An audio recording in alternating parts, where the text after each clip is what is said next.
Hello and welcome to this month's Fire Chiefs video message for May 2017. This month I have Dr. Captain from FROMS with me. Jill, welcome. Thank you for joining me. Thank you, Chief. There's been a lot going on at FROMS. As we've talked about here before, as we've communicated throughout the organization, we had a change back in January. Name change, but a lot of the faces stayed the same. Yourself and several others within, FROMS bridged over from Bureaucracy to Innova, and very much appreciate that. And the continuity of what we have been doing was very critical for our personnel. So that's great. But we're here because there's a lot going on. There's been a lot that you have been doing over the last 2 to 3 years in getting us off our butts, getting us to address some of our issues and understand really with the reality how this job and these careers and this profession is impacting us, our health. Can you tell us what you've been focusing on and where we're going with and what some of these key points are? Sure. Well, I have to tell you, the transition has gone smoothly with Innova, and we retained a lot of the core staff. So in terms of transition, it really has not been a problem. And I'm very happy to have been retained. Obviously, everybody knows I love my firefighters. One of the things that we've been working on is the cardiac risk reduction. When I started working at FROMS 7 years ago, I thought the cardiac surveillance was really good because we did annual physicals, we had blood work, we did treadmill testing, and I thought, wow, this is really good because a lot of jurisdictions don't get annual physicals. So I thought we were doing a good job. And then we had 2 career firefighters that had significant coronary events in 2015. So Chief Coleman, who's the chief at the wellness at FROMS, came to me and said, what can we do differently? We've been doing the same physical for 20 years, what can we do differently? So Chief Coleman was our guinea pig. He bared his chest doing treadmills at cardiology offices. But we did go and talk to several cardiology offices to come up with some recommendations about how we could do a better job of early cardiac risk detection. Okay. So we came up with some recommendations. Now when you come in to do your treadmill, you are not going to stop at 9 minutes. You're going to keep going until we get your heart rate to 90% of your target. Because if you're at 90% of your target heart rate, then the treadmill becomes a diagnostic tool. We can pick up some blockage. We've added a blood test. It's called the C-reactive protein. And the blood test actually starts at age 40, but we will do it for high-risk people. And the blood test, the C-reactive protein, is a cardiac risk marker. It's just like cholesterol. And then there's something called a calcium scoring CT. And it is the newer version of the heart-lung scan that Washington Adventists used to offer. Right. So I'll tell you more about that in a little bit. Let me show you how coronary artery disease develops. Right. Okay, so on the left, we have a normal artery. Okay, when you start developing cholesterol deposits, you get small. Yep, it's called a soft plaque, and it's cholesterol, fatty acids. It's kind of a compost heap, but it's also like a speed bump. So when the blood goes over it, it creates turbulence. Right. You can get a disruption if you look at the second from the right. Get a disruption of the lining of the artery. It's called hard plaque. It's like a scab inside your artery. It's a tiny, tiny injury inside your artery. This is what picks up calcium that we're seeing on the calcium scoring CT. Okay. Now, if you have a large blockage, this one on the far right, this we can pick up on treadmill if we get your target heart rate up. Through the 12 lead, you're going to find that. Exactly. And right before the winter holidays, we had one of the personnel come in. He was on the treadmill at 9 minutes.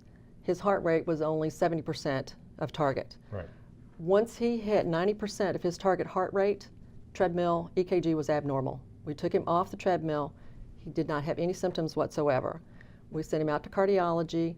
He had a stent right before New Year's. He's back to work, full duty, no heart muscle damage.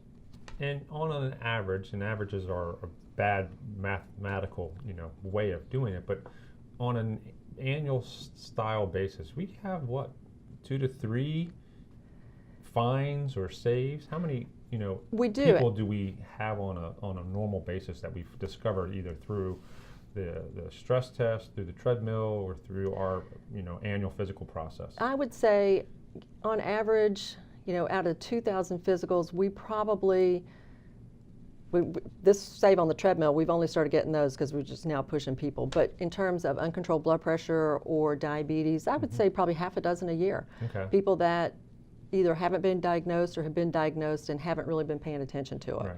So we do get some saves every year. And then as you've taken the stress the treadmill, and moved it up from 9 to 90%, you are also incorporating other screening tools, and those have made direct, saves or direct identifications.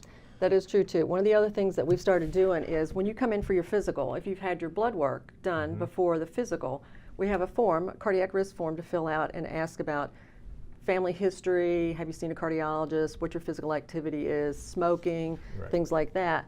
And we run cardiovascular risk calculators.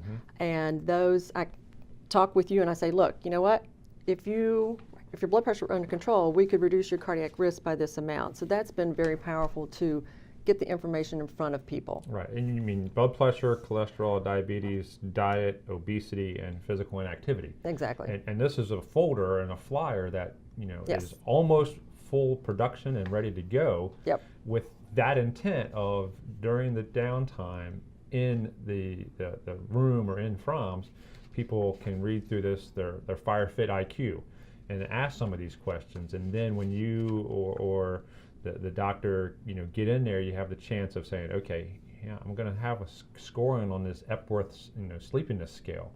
These are things that motivate us or be indicators for us as the firefighter rescuers to address these topics. Yes. Right. You're getting ahead of me, okay? No, we're not ahead of you. We're always behind you because we're trying to keep up with what's going on. Yeah.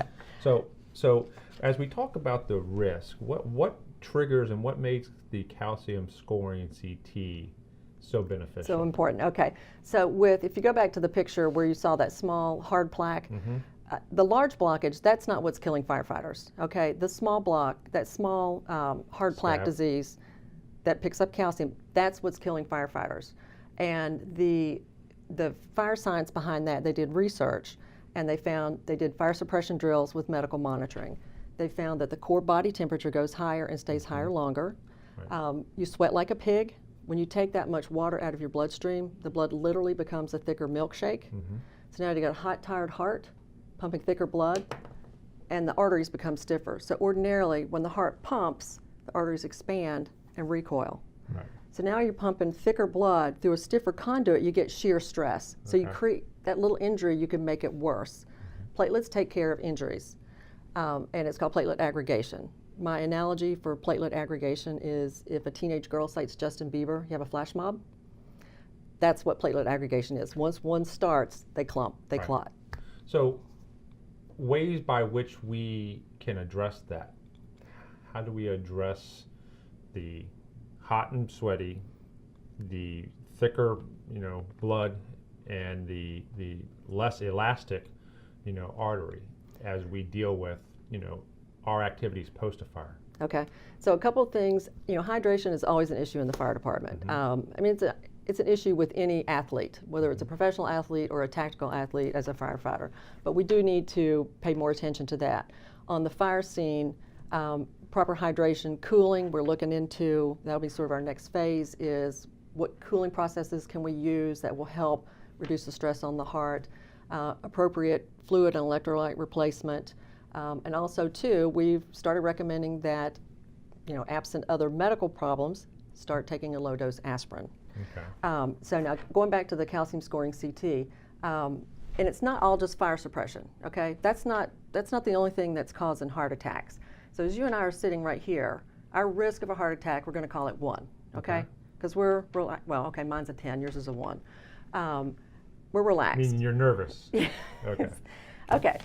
When you respond to a fire scene with lights and sirens or a medical emergency, your risk of a heart attack goes up 14 times. 14 times more likely to have a heart attack responding with lights and sirens. Because of the stress. Because of the adrenaline, the cortisol, all of that.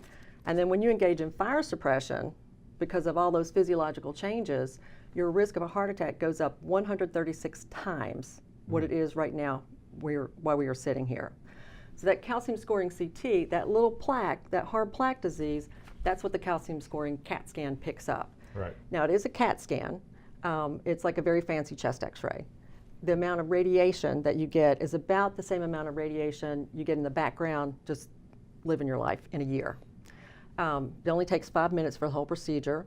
One of the barriers in the past has been the cost, but we have the cost down from 60, it's between 60 and $100. And how do you, I mean, because I did it, I went down to the Rockledge area. As you said, it's 5 minutes in the tubes. It's longer to change, get on the bed or on the board and have, get positioned for the tube to do its and run you through it. Tell me what the locations are and why that pricing does range between 60 and 100. Okay, well, the pricing structure is very simple. If that CAT scanner is inside a hospital, it's $100 or more.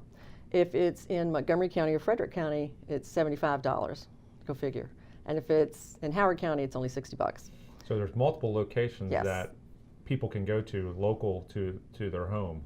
Yes, we have identified facilities that are in Pennsylvania, Virginia, and Maryland. Okay. And we've got like 5 counties in Maryland. So when they come in and get actually a prescription or a script from you. Exactly. For that, they have a list of locations that they can go to. Exactly. And get that. And usually they can get the next day or sometimes even same day type of service. Yeah, it depends. Like the facilities in Montgomery and Frederick they're just solo radiology facilities, so the turnaround tends to be a little quicker. But yeah, if it is a prescription, so if you say, Dr. Captain, I want a calcium scoring CT. I'll talk to you, get your history, make sure it's appropriate because you don't want to be wasting money in radiation. And then I write your script. On the back side of the script, it has all the locations with the telephone numbers. And then all of the places, once you get it done, send it to me. But you're right, I had one guy walk out from his physical with a script. He called up, they happened to have an opening, and I got his report the next day. And that just adds into the list that we had a second ago of the factors or the things that influence your cardiac health. Right. It's not an answer. It's not the answer. It's only a part of the tools. It is. Towards diets, activity, and the stresses and the other components. So that's the future. So what we're doing right now is trying to improve our cardiac risk detection. So if you've got very early cardiac disease, coronary artery disease, that's what we're trying to do, is to pick up the early disease. The things that aren't going to cause you any problems until you run into a burning building. Well, now one thing I will tell you, because people always ask this, okay, there's a screening tool for us for the physical. It's voluntary. Insurance doesn't cover it. If you don't get the CAT scan, even if I think you should get the CAT scan, if you don't get it, I'm going to leave you on the floor. I'm not taking you off the floor. If you get the CAT scan, even if the result is bad, I'm not going to take you off the floor. What it lets us know is that we just need to be more aggressive with controlling your risk factors. So that's what we're working on right now, is the early detection. The next phase of this really is going to be prevention. Okay. Recently, ANOVA hired a registered dietitian, which has been fantastic. She's bright, motivated, energetic, and although she had not worked with firefighters before, she picked up real quickly on the needs of somebody that needs to feed themselves on a 24-hour shift. So we've gotten good feedback for that. We have a wellness fitness blog that's under construction, and we have a couple of the young firefighters that have been working on that. We have a physical therapist that's done some volunteer time at the academy. So there are a lot of things that we kind of are starting that we really need to implement so that it gets out to everybody, that prevention is better than early detection. Right. So is there anything else on the heart before we go into cancer? Because there's obviously several different things, and our cancer and our screening program, as an example, has been with us for legacy and many decades now. I think that's pretty much it on the cardiac front. So the cancer front is 60-some% of the people in the fire rescue profession are going to have and going to contract or come down with some style of cancer. Yes. It is a issue that is in the forefront within our profession, and is one that we've talked about the respiratory, we've talked about the carcinogens, we've talked about the fact that we truly don't know what we're being faced with. That's the most basic way of identifying it. We only know what science is telling us there. We know that there's more there that we don't know what it is. And the best way for us to protect ourselves is to use the right tools to protect ourselves. And then once we come out of that fire, get cleaned as soon as possible and be able to segregate the dirty from the clean. well, in many sense, our turnout gear, our uniforms, take a shower, clean the apparatus, clean the equipment with the appropriate protection, meaning gloves, dust masks, for example. But let's just talk about the parts about cancer screening that FROMS has as an offering. Okay, so the one thing, when I first started here, the SARS program was already in place, and I have to tell you, it has been just the biggest jumpstart to cancer awareness overall, simply because it brings up the topic of cancer. And the SARS program, for Chris Saris, for those of you all who don't know Chris died at age 42 from colon cancer. And his family helped set up a fund to offset the cost of colonoscopy. And the recommendation these days for firefighters is colonoscopy starting at 40. General population recommendation is 50. So there have been some barriers to getting a colonoscopy before age 50. If it's a financial barrier, the SARS fund will reimburse any out-of-pocket costs associated with the colonoscopy. So that has been, we've reduced the barrier to that. And one firefighter said, well, let's see, if I have no out-of-pocket costs and it's something I should do, the only thing that's keeping me from doing it is being squeamish.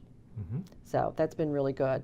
Then I don't remember exactly when we got the baby wipes, but the SARS fund actually bought the first round of baby wipes that you use on the scene for wiping your neck. That's in conjunction with the Wash Your Hood Sunday. So I think that's really important because, as an aside, I have seen more thyroid and parathyroid issues, which are neck, tumors and cancers, seen more in the last 7 years than I did in the previous 23 years of practice. So we're getting the awareness out for that. And that's driven by the fact that the least level of protection we have in the fire environment is at the hood interface. Now, there are some new hoods coming out with membranes and barrier items in there, and we're actively looking at those new products to give us a better level of protection around the face and the neck, which is also a very thin area of the skin. It is. Where there's a great absorption capability. So that's an issue. But the funny thing that's highlighting as well now is the gloves. And while we are cleaning our hoods, every Sunday, or probably about every month or every time we have a significant use, we aren't cleaning our gloves. And how that interacts with, and we do touch everything with our hands when we're in a fire, and the carpet and all the things that have the polymers and all the fire retardant materials, which is what is really driving all this bad environment and all these off-gassings. So one of the next things that's really being tackled is how about the gloves?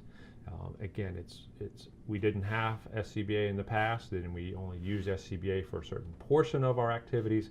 Now we're saying use SCBA for the entire portion of our fire environment and our fire exposure, and how we deal with cleaning our gear immediately thereafter, how we decon ourselves immediately after we come out to an appropriate extent, how we work on wiping our hands, our necks, our face before we go to rehab, and then what we are doing in rehab at the canteen or on the fire ground, so that we're dealing with some of those components of heat, stress, and the impacts on the body is a clear part of it. Now, one of the things that we talk about is hydration, but we also have to talk about sun UV. We're out and about a lot, and while we're dealing with things and we come to work and you never know what you're going to be exposed to, we have to be proactive in the perspective of our UV impact. Yes. As firefighters and EMTs. Absolutely, because I think that the fire and rescue personnel probably spend more time outdoors than just about any other profession with less covering, because drills, maneuvers, maintenance, standing on the scene, on the side of a road, you all get a lot of sun. It's my goal, because I guess now it's official, I've declared 2017 cancer awareness. 2016 we were really ramping up the cardiac risk detection. 2017 I want this to be the ramp up for cancer awareness. But it's my goal by the end of the year that every station will have a pump bottle of sunscreen that you can just use as you're walking out the door. And also, because it's primarily men, I want it to be socially acceptable for you all to use sun protection.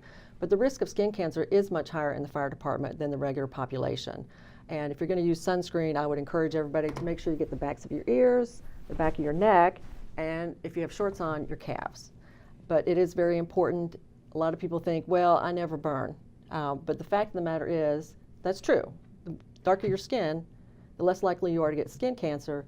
But if you do get skin cancer, it is much more likely to be fatal.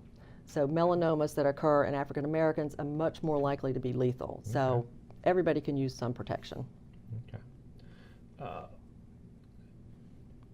As we go about, and I have no problem, concurring with the desire of having, pump sunscreen in the station, and one of the things that my family dealt with was Lyme disease. Well, we've dealt with that as a work exposure to some of our folks, and it's one of those things you don't anticipate maybe going out and being traipsing through the woods, to be frank and honest, but it's a very much a high risk exposure in our geographic area, and it's something that we need to address, both the UV and the sun, as well as our other tigers and other critter exposures that we may get exposed to. That do you prepare for it when you go out boating? Yes. Do you prepare for it when you go out hunting? Yes. Do you prepare for it when you take your shower at work and and get dressed for the day? Not really, because you don't anticipate doing this or doing that, and those are considerations that we need to change as we consider how we go about our day. So if 17 is cancer and 16 was cardiac, what is it that we're going to do after Rick's passing to amp up the push? So part of it, well, this is step one, right. All right, getting the information out where people can access the information. We have the brochure that we're going to publish.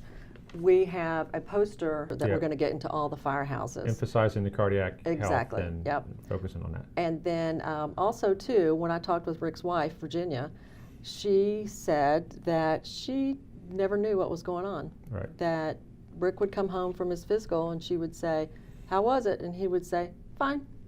So she thought that getting the significant others involved would be really important too. And so for the record, if anybody wants to bring their significant other in, they are more than welcome to come to the physical exam. I'm happy to have them. But we also are going to try to get either a postcard or a flyer mailed to the families of the firefighters, just saying, hey, this is what we're doing. And I got no problem explaining it here, because this is the discussion we've had, and I've said it in some other forums already, is I hearken it back to the school backpack PTA distribution system. You put it in each of the kids' backpack, and it goes home. It's got a chance of being obtained or received by the parent, and then engaged and viewed on. So the best means, or one of the means I think we have to outreach to the spouses and the family members, is the traditional mailing. Yep. Mail it to the home and provide a pamphlet like this, provide an informational brochure to the family of firefighters X. Exactly. And let the family then ask the firefighter the questions about this screening, about cardiac, about the cancer screening, about these other things related to their loved one's health as it relates to their profession. And we will get a higher level of interaction because we've included the family members. Yes. We had a very strong family support network in the years past.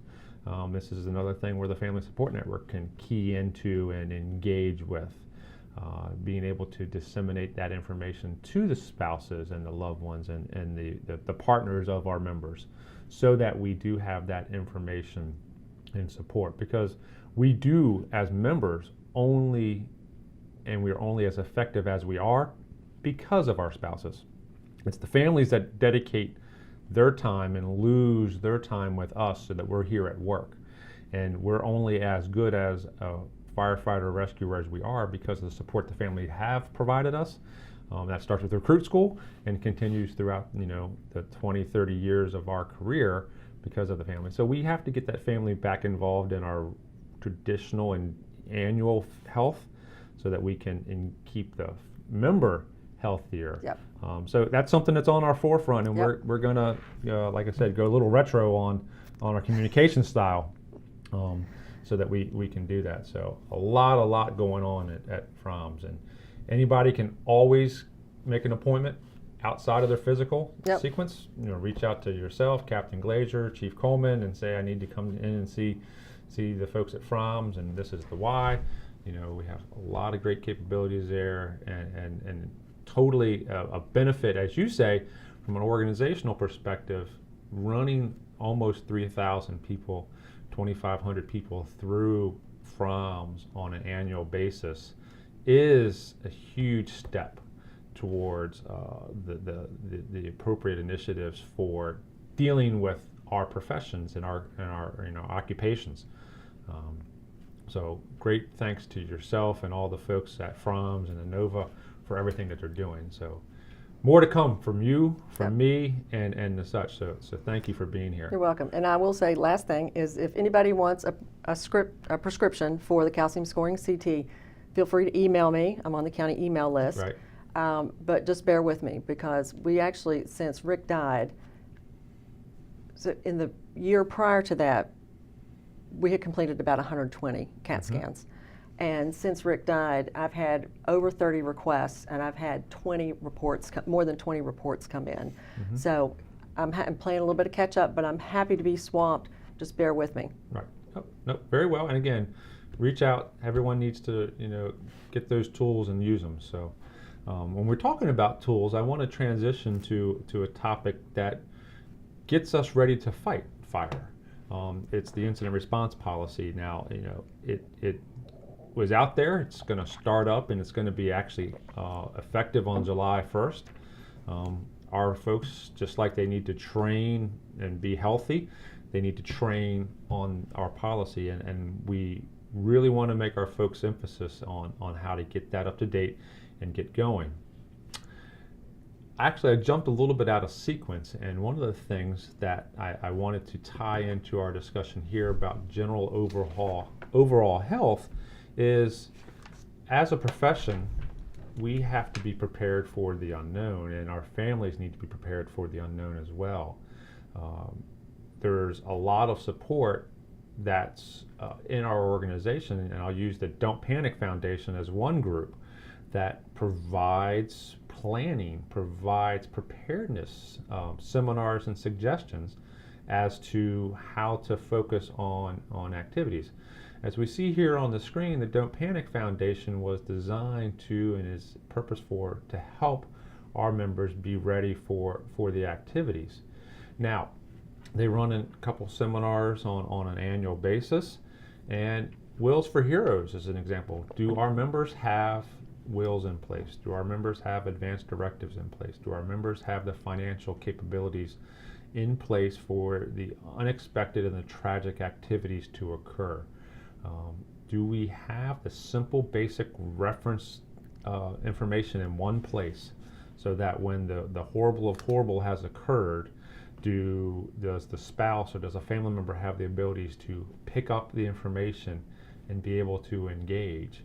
Simple as passwords, passwords and account numbers. I mean, we would say something in the context of the safe deposit key, or the passwords and the account numbers to all those different things out there in the universe we have. That's an opportunity at the Don't Panic Foundation, as a organization built by our own personnel, that has already had as well a large outreach of and a request for information from folks, because this is something that, when you realize, are my beneficiaries up to date? Are my medical and family support documentation up to date? Now's the time to do that. Always do that. Keep doing it on a recurring basis.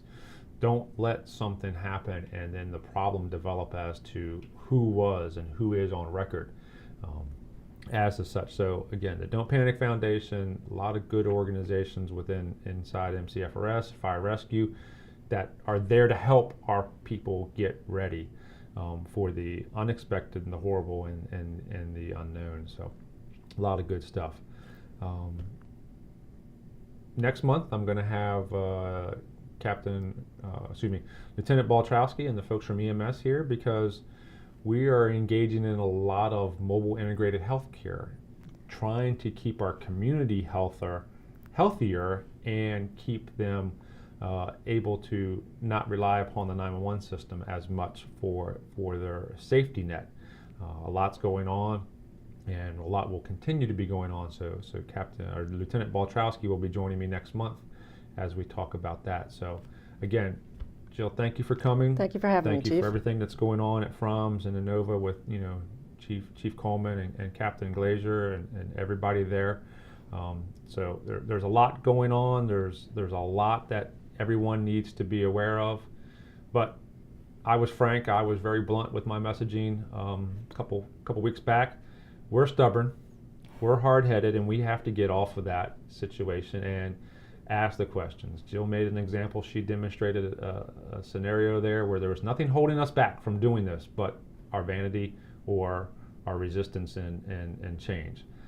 You can make the decisions, you can make the change, and you can engage with all the tools and resources available. So do that. Again, it's May, beautiful weather outside. We talk about it here. Jill mentioned it. It's hydration. You got to come to work, your duty night, your standby, already hydrated. You can't start once you get there, because you could have already run a call. You could have already been faced with that once in a career call at the first 5 minutes of your period of work. So you have to come to work, do your standby, ready to work, and pre-hydrated with the right stuff. Water, a little bit of electrolyte stuff, and get ready, because you have to be ready. Enjoy the weather as we wrap up month of May and prepare and move into summer. Thank you very much. Take care of yourself, and until next month, see ya.